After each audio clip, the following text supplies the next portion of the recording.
దారుణం అండి. Police department ఏంటి, ఏం చేస్తారు? మోసాలు ఇది అవుతారండి. జీతాలు ఇచ్చేది మేము.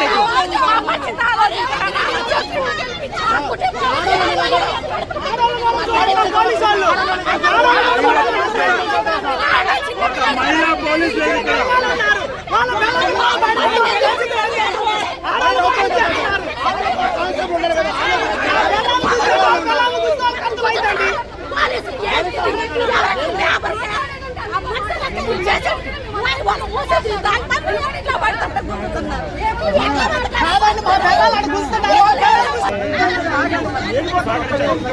ప్రజలకు సహకరించండి. మీరు కూడా ప్రజల వైపు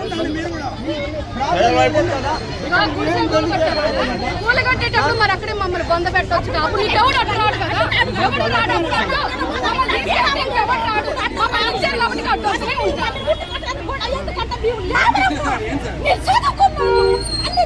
ఆఫీసు ప్రాంతంలో 8 సంవత్సరాల నుంచి 1000 మందికి పైగా పేదలైనటువంటి వారు భూదాన భూములలో ఇల్లు నిర్మాణం చేసుకోవటం అనేటువంటిది జరిగింది.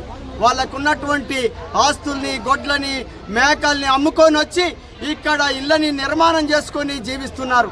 వాళ్ళకి కరెంట్ వచ్చింది, ఆ భూదాన భూమికి సంబంధించిన లీగల్ కాగితాలు వచ్చాయి. ఆ తర్వాత వాళ్ళకి సంబంధించినటువంటి రుసుములు చెల్లించినటువంటి పట్టా కాగితాలు ఉన్నాయి. వీటన్నిటినీ బేతాకరు చేసి రేవంత్ రెడ్డి గారి ప్రభుత్వం, కాంగ్రెస్ ప్రభుత్వం ఈ జిల్లాలో ఉండేటువంటి ఒక 3 మంత్రుల నాయకత్వంలో అర్ధరాత్రి కాడ వాళ్ళ ఇళ్ళని ఎట్లాంటి నోటీసులు ఇవ్వకుండానే కూల్చివేయటం అనేటువంటి జరిగింది. ఇది చట్టవిరుద్ధం, ఇది అప్రజాస్వామికం. పేదలకి తీవ్రమైనటువంటి అన్యాయం జరిగింది.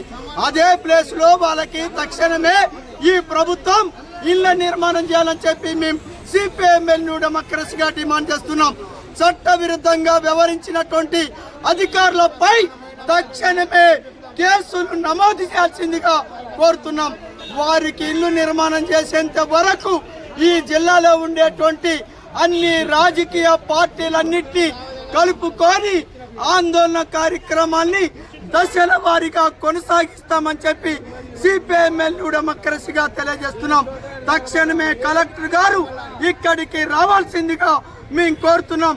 కలెక్టర్ వచ్చేంత వరకు శాంతియుత పద్ధతులలో సిపిఎంఎల్ డెమోక్రసీ నిర్వాసితులతోటి రోడ్డు పైన ఆందోళన కార్యక్రమాన్ని కొనసాగిస్తామని తెలియజేస్తూ ఆందోళనకి రావాల్సిందిగా ప్రజల్ని కోరుతున్నాం, నిర్వాసితుల్ని కోరుతున్నాం, రాజకీయ పార్టీల్ని కోరుతున్నాం.